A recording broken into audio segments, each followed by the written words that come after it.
This is James Holder for IFL TV. I'm in central London today. With me, I've got Layout Lewison. What's happening here? You all right? I'm good.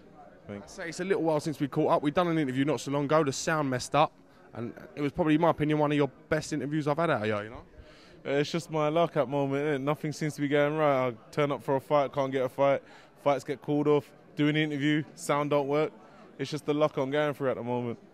What happened then? You was due to fight Moses Matuvu in Brighton a couple of weeks back. The weigh-in went ahead. The fight didn't. Tell me about it.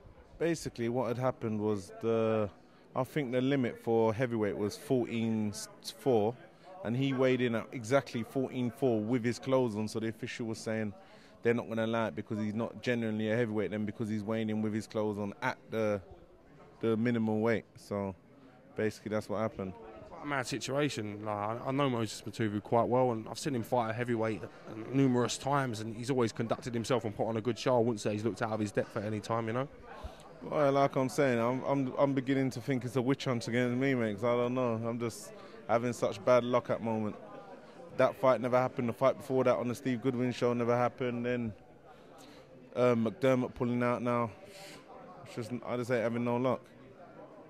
Things like that kind of get you down, or do you have to reboot yourself and remotivate yourself to get back in the gym and keep on in the gym, knowing that things haven't been working out as you would have them? Yeah, when things like that happen, it's like that's when I genuinely want to go to McDonald's and just buy everything on the menu. You just get pissed off and you just get unmotivated. You just don't want to do anything and just lose focus. And times like that is when you should stay and remain focused, because those are the times when you genuinely do put on the weight that you shouldn't put on. But it's hard, it is, because mentally you're just deflated and you just don't feel like doing anything. What does Don Charles say to you to turn around that kind of attitude? What words would he say to you? No, but he's always going to offer them words of inspiration and try and lift me up and make me feel better about the situation. But the fact of the matter is, he can do that when he's there. When he's not there, you're on your own. And when you're on your own, that's when you're feeling how you're feeling. And when you're on your own, that's when you're in control of what you're putting in your body. And it's like, if I'm on my own, he's not there, he ain't going to know I'm eating a double cheeseburger or a Big Mac or whatever. So it's like, he can do what he can when he's there.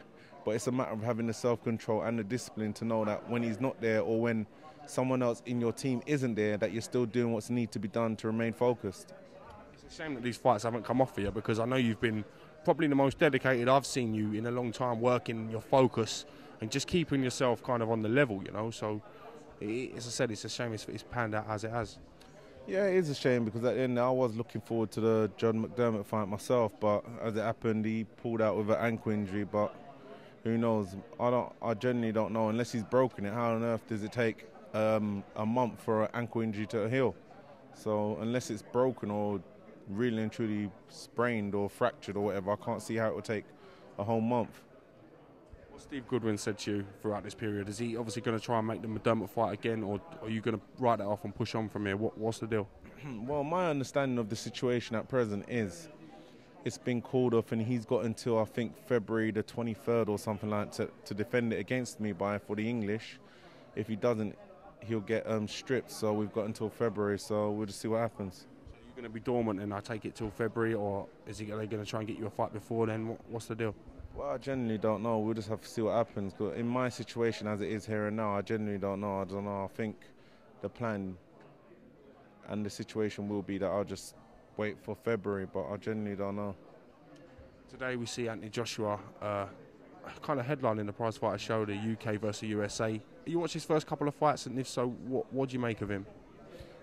Yeah, I watched them. I think he's done very well so far, because he stopped Paul Butling where other people have taken him rounds. He fought Paul Butling in his last fight. I think fought Dorian Darts bench point with him. Before that, he fought a few other people. He fought Larry Olabami and went 8 rounds with him. So those are the names I can think of off the head. So for him to stop him in the manner in which he did, in the round he did, in the early rounds he did, it shows that he is a genuinely good fighter, and he is doing what he's doing, and he's doing it very well. Big draw for the prize fighter, obviously, along with Michael Sprott. Man needs no introduction, James, TONEY. I see yourself meeting him today and spending a little bit of time with him and that. Is that a good moment for yourself? No, it is, because at the end of the day, the man is a living legend, irrelevant of what his record shows in the last 5 years or 2 years of how and what he's done, in the sense of like how many he's lost in the last 5 years or last 2 years even. The man is genuinely a living legend. and there aren't many of them, it's still participating in the sport of boxing at present. The only living legend that you'll say in the sport is probably Floyd Mayweather, Bernard Hopkins, and James Toney. Other than that, there are no genuine living legends still boxing. He is one of them. So if you get a chance to meet someone like that, it is inspirational and it is a good thing to do, because to meet someone like that who is a genuine living legend. Never been stopped in 88 fights as well. That, to me, that's outstanding. It shows you how tough James Toney actually is, doesn't it? No, he is tough. He is tough because at the end of the day, he fought everyone when they were in their peak. He fought Roy Jones when he was in his peak. Roy Jones didn't stop him. He fought everybody, and he's never been stopped in 88 fights. So it just goes to show you how durable and how tough he is. What do you think about the heavyweight division in the UK at the moment, Ian? What do you mean? What do I think about it? I'll just ask you, what do you think the state of the division is? Do you think it's on the up? Do you think it's on the down? What's going on?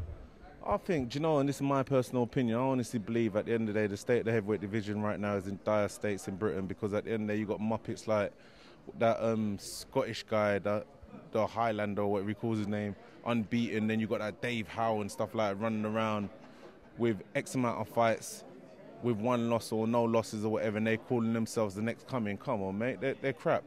They fight hand-picked fights. At the end of the day, if you genuinely want to go somewhere, I understand for a few fights you have to go in there with where it's more 60-40 in your favour, but there comes a time where at the end of the day in everyone's career, if you want to get titles and if you want to win belts, you've got to go into fights where it's more 50-50, and then after the 50-50 ones, you still got to go into 60-40 where you're going in against the champion.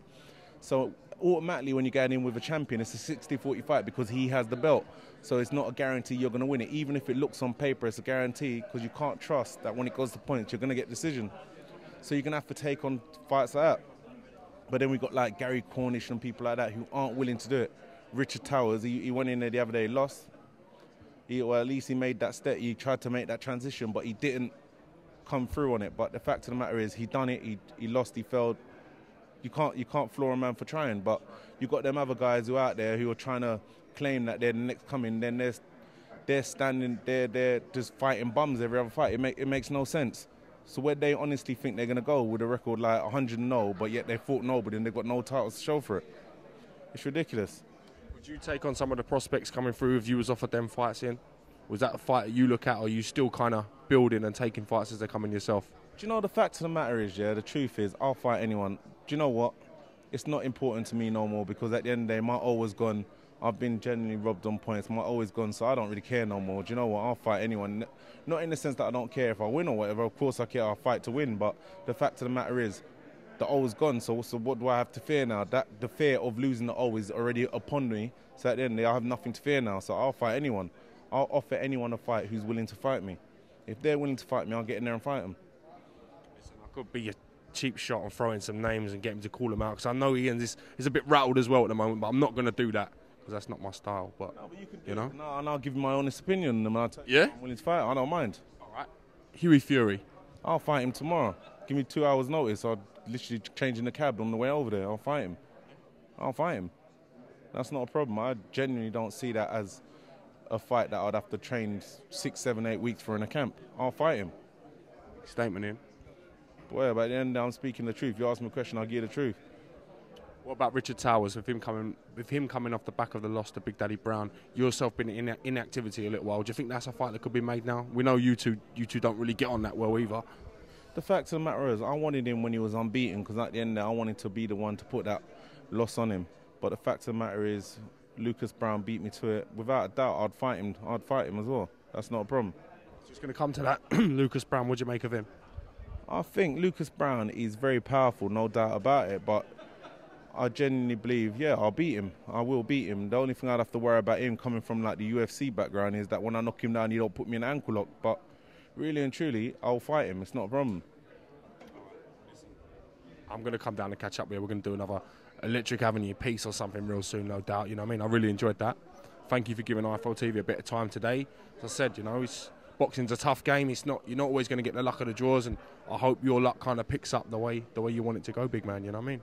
Yeah, I hope so too. I hope my luck changes as well. And it's been a good day today at the Prize Fighter 3 heavyweight. So look forward to watching it. People look forward to tune in. So make sure you tune into it. And if you want to win them signed James Toney gloves, Follow me on Twitter at Ian Lewison. I'm offering you the competition to win it, or follow me on Facebook, Ian Lewison. Got to stop giving stuff away. Do you know every amateur trophy or medal or anything this man has ever won, he's given away. Just literally given away. You got to stop doing this here, man. Yeah, I know. I don't even have any. I don't have any trophies. I don't have anything. All the gloves, shorts, everything I've got signed. I don't have any. I've always given them away. Too big of a heart. You need to keep that stuff. It's important that your family look back on it one day. You know what I mean? Yeah, I hear you, but it's, you know, to me at the end of the day, in all honesty, the way I see it, it's just things, isn't it? It's just things. I don't genuinely feel the need to keep them, but if it's a situation where my son or my kids or whatever, they want them, yeah, I'll keep a few for them, but more than as it stands here and now, I'd prefer to just give them away to people on competitions. Give them to me, I'll look after them for you. You know what I mean? eBay. This is James Helder with Ian Lewison for IFL TV. Thank you very much. Cheers, Ian. Thank you.